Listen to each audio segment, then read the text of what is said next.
Por último, vamos a recordar algunos ítems particulares de las demencias para tener en cuenta. Las demencias, como dijimos antes, se pueden definir como un grupo heterogéneo de síndromes clínicos que van a presentar una alteración de la memoria en primer lugar y otras funciones ejecutivas. Esto es importante aclararlo porque muchas veces los motivos de consulta no suelen ser solamente un trastorno de la memoria o una alteración de la memoria, sino otro tipo de síntomas como las alteraciones conductuales. Se debe realizar una detallada evaluación clínica para poder detectar el origen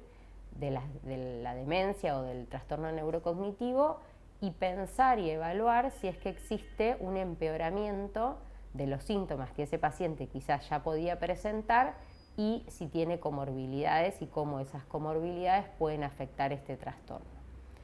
La entrevista, por otro lado, también se debe realizar, además de evaluar el paciente, al familiar y a los cuidadores, que en general suelen ser las personas que más tiempo pasan con el paciente y muchas veces nos pueden aportar datos de manera objetiva. Los tratamientos farmacológicos deben iniciarse en forma precoz para retrasar la progresión de la enfermedad y para tratar los síntomas, intentando evitar que haya otros riesgos. Por otro lado, también se debe estar atento a los problemas psicológicos o alteraciones psicológicas que suelen aparecer en los cuidadores, como el estrés del cuidador, ya que suelen ser pacientes de muy difícil manejo y que requieren acompañamiento permanente. Delirium o síndrome confusional agudo. Este síndrome se puede definir como un síndrome que presenta una alteración aguda del nivel de conciencia y de la atención. Es una complicación muy frecuente en las patologías médicas y en general se puede observar en los lugares donde más frecuente aparición tiene es en un 5 a un 15% en los pacientes que se encuentran ingresados en un hospital general, del 20 al 30% de los pacientes que se encuentran en cuidados intensivos, en un 40-50% sujetos intervenidos por cirugías, como por ejemplo cirugía de cadera, y el 90% de los trasplantes cardíacos suelen presentar un delirium o síndrome confusional agudo. El cuadro clínico en general tiende a resolver entre 4 y 8 días, pero siempre hay que evaluar la situación clínica del paciente y si presenta otras comorbilidades que pueden prolongar la sintomatología y el cuadro. En cuanto a la etiopatogenia, lo que suele suceder es que el síndrome confusional agudo se va a presentar cuando existen dos condiciones, digamos. Por un lado, la enfermedad o proceso patológico que va a ser la causa y un sujeto vulnerable que pueda presentar ciertas características que tengan tendencia a producir un síndrome confusional.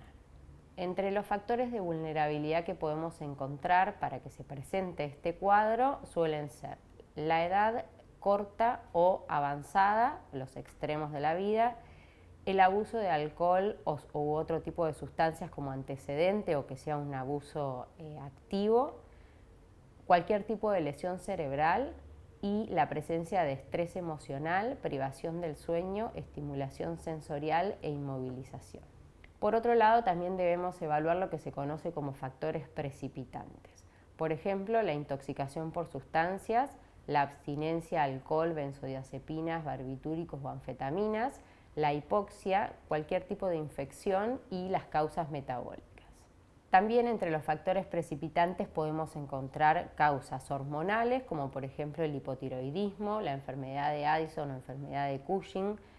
traumatismos de cráneo y epilepsia, patología de tipo vascular, como puede ser un accidente isquémico transitorio, una trombosis o una hemorragia subaracnoidea, lesiones ocupantes de espacio, como son los tumores, abscesos, hematomas subdurales, aneurisma o absceso cerebral, y patologías autoinmunes, como por ejemplo el lupus. Todas estas patologías o condiciones pueden ser, recordemos, factores precipitantes para la aparición del síndrome confusional agudo.